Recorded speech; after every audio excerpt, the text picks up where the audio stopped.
mpura n'umuntu kiruhura muri ADPR aravuga ngo bamuciye igitsina muri jenoside.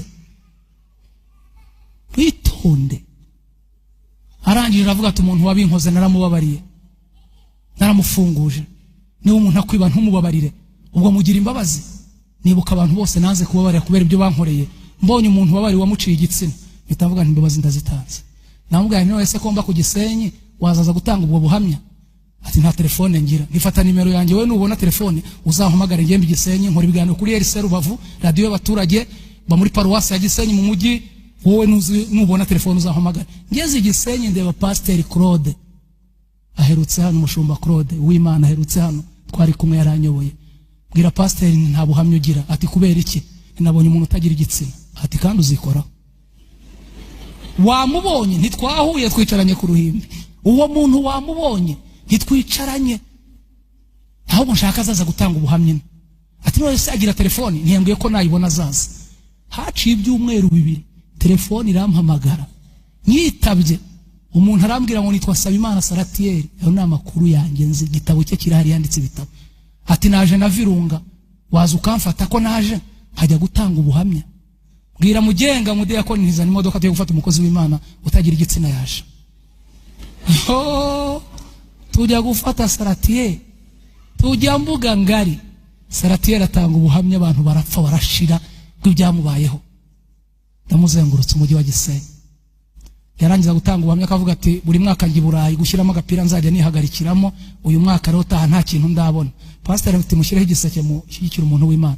Wakigwa ko ufite igitsina utagifite, uti akira. Twamuhaye amafaranga. Salatiel. Turasura korali Bethlehem. Perezida wa Bethlehem yitwa Innocent Muhiya asigarimba muri Shalom ahangaha twari kumwe. Turasura korali Bethlehem nijoro, ijya mu cyumba hejuru Igisenyi, baradutegereza. Umuntu araza abwira Pastor Claude aramubwira atari kuri yamukisi mwatumira ko atagira igitsina, ko muzi muri 2004 avuga ko yajyaga ikuzimu. Uriya muntu 2004 wajyaga ikuzimu, 2009 ko adafite igitsina, si umweskoro. Pastor ati ko yanditse n'ibitabo ko ubona ibintu bye bikomeye. Ati aje agiye gusura korali, wamunyujije muri biro tukamuganiriza. Nzamushoreye umuntu mbaraga yitwa umuntu.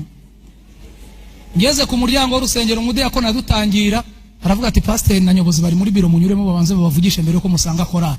Nije na Salatiel na Fier nge wamukuye Kigali nge wamuzanye. Tugeze muri biro dusanga nyobozi irateranye n'udutebe tubiri, yanjye ni ya Salatiel turicara.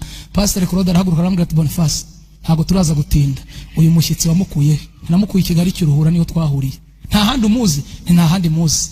Ati hano dufite umudiyakoni wavuze ko ashobora kuba amuzi nanya ari kumwitiranya, reka mutubwire. Umudiyakoni arahaguruka aravuga ati ntago nzi muri 2004 turi Muhanga turi Gahogo uvuga ko wajyaga ikuzimu.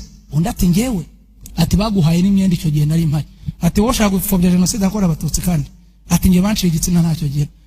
Pastor aravuga ati mwiterana amagambo ndumva byoroshye, nta mugore wicaye muri twe twese turi abagabo, ntatwereke ibise nabyo. Nyabuneka mube maso, mwitonde. Iyi mbaraga yitwa umuntu muyitondere. Umuntu ubwo ngubwo nagiye kumva numva icyuya kimanutse mu bitugu. Urumva ninge wamuzanye. Kugenda urata abantu ngo ni amashuti yawe ngo uzumirwa, bazagukoza isoni uzatangara. Salatiel yabwiye Pastor ati nase Pastor nambura ubusa mu bantu koko. Pastor ati naye ndumushumba ni ubitinyumbwira bari ngiye ubanza ukuremo kuko ubuhamya n'ikintu gikomeye. Wa muntu wa mudiyakoni kumbe yari umusirikare. Abaragusabwira Pastor ati Pastor ndabona imbaraga zawe zishatse kuba nka nkeya, reka nkoresha izanjye.